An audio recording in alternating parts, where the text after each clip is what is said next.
Frailty is thought to have many different etiologies, many different pathways become dysregulated as people age, and the major pathways appear to be stress response systems become dysregulated, and energy metabolism pathways.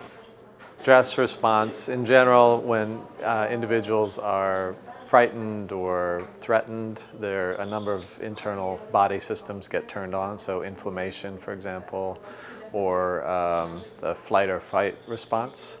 And we found that in frail older adults, those systems get turned on and don't get turned off like they should when the stress resolves. Long term, there's a number of biomarkers that come out of those stress response systems, and those tend to impact skeletal muscle negatively, impact the immune system, impact brain tissue, and all in a sort of a negative fashion. We think a lot about prevention strategies, and at this point, the best prevention appears to be exercise and good nutrition, but there are some solutions on the horizon, mostly targeting mitochondrial biology, the little energy generators of cells. A lot of physicians talk about it and other healthcare providers, but it's hard to get people to do it. It's often a behavioral shift that isn't easy to operationalize, I guess. It isn't easy to make people do it. You can tell them that, but they don't. If they don't want to, they don't have time, they have other priorities, then it doesn't really happen.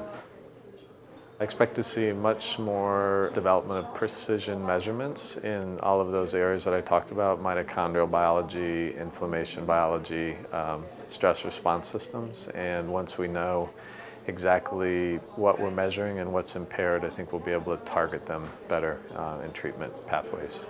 So there are some new diagnostic strategies related to loss of skeletal muscle, and I think that those will come into the mainstream in the next 5 years. It's basically a urine measurement based on a labeled muscle molecule. Over the last 50 years, there's been a huge amount of progress in specific disease-related understanding, so heart attacks or cancer or stroke, for example. Lots of research dollars targeted towards that, but much less over the years towards aging-related syndromes, and often because they're not as compelling and don't kill people quickly. So I'm not surprised, but I think now the resources are beginning to flow into this area as people understand that the aging process itself drives a lot of diseases.